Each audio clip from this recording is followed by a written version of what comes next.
Ketemu lagi dengan saya Gun-Gun Misbah Gunawan dalam pembelajaran sejarah.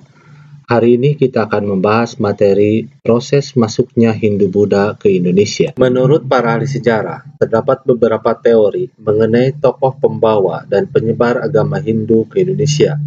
Teori tersebut adalah sebagai berikut. Yang pertama, teori Brahmana. Teori ini dikemukakan oleh J.C. van Leur. Menurut teori Brahmana, bahwa agama dan kebudayaan Hindu-Buddha yang datang ke Indonesia dibawa oleh golongan Brahmana atau golongan agama yang sengaja diundang oleh penguasa di Indonesia. Mereka sengaja diundang untuk mengajarkan agama sekaligus memberikan legitimasi kekuasaan raja yang ada di Nusantara. Yang kedua, teori kesatria. Teori kesatria dikemukakan oleh C.C. Berg, Mukherjee, dan J.L. Moon.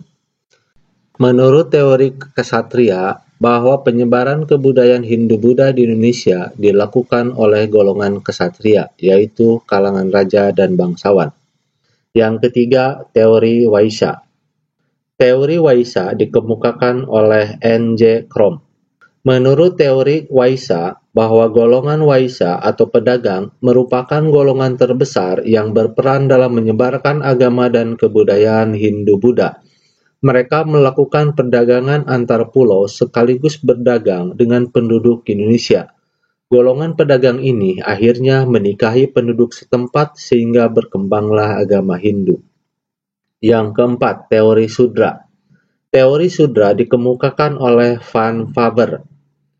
Menurut teori Sudra, bahwa agama Hindu disebarkan oleh golongan Sudra.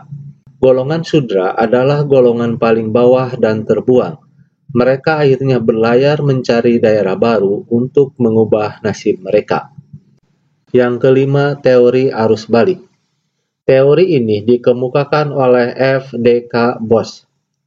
Menurut teori arus balik, adanya peran aktif orang-orang Indonesia dalam penyebaran kebudayaan Hindu-Buddha di Indonesia.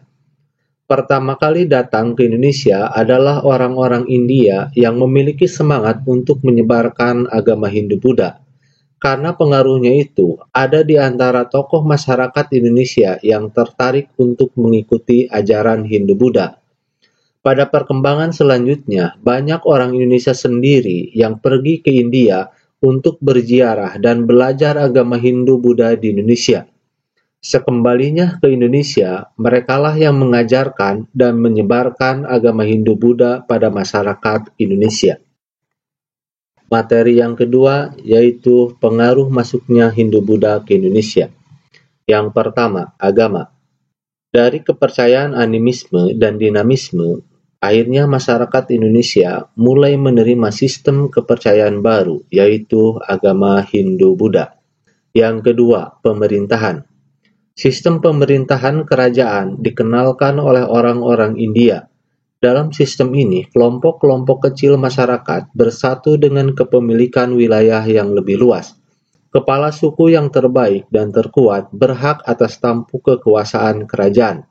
Oleh karena itu, lahirlah kerajaan-kerajaan yang bercorak Hindu dan Buddha. 3. Kehidupan sosial. Dalam bidang sosial, terjadi bentuk perubahan dalam tata kehidupan sosial masyarakat.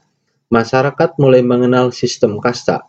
Muncullah golongan-golongan baru dalam masyarakat seperti golongan Brahmana, Ksatria, Waisya, dan Sudra. Yang keempat, arsitektur. Salah satu tradisi megalitikum adalah bangunan punden berundak-undak. Tradisi tersebut berpadu dengan kebudayaan India yang mengilhami pembuatan bangunan candi. Jika kita memperhatikan Candi Borobudur, akan terlihat bahwa bangunannya berbentuk limas yang berundak-undak. Hal ini menjadi bukti adanya paduan budaya India dan Indonesia. 5. Bahasa. Kerajaan-kerajaan Hindu-Buddha di Indonesia meninggalkan beberapa prasasti yang sebagian besar berhuruf Pallava dan berbahasa Sanskerta. Dalam perkembangan selanjutnya, bahkan hingga saat ini, bahasa Indonesia memperkaya diri dengan bahasa Sanskerta. Kalimat atau kata-kata dalam bahasa Indonesia yang merupakan hasil serapan dari bahasa Sanskerta di antaranya adalah Pancasila, Dasadharma, dan lain sebagainya.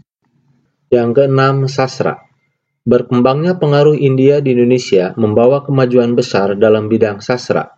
Karya sastra terkenal yang mereka bawa adalah kitab Ramayana dan Mahabharata. Adanya kitab-kitab itu memacu para pujangga Indonesia untuk menghasilkan karya sendiri. Karya-karya sastra yang muncul di Indonesia diantaranya adalah Arjuna Wiwaha karya Empu Kanwa, Sutasoma karya Empu Tatular, dan Negara Kertagama karya Empu Prapanca. Demikian pertemuan untuk hari ini.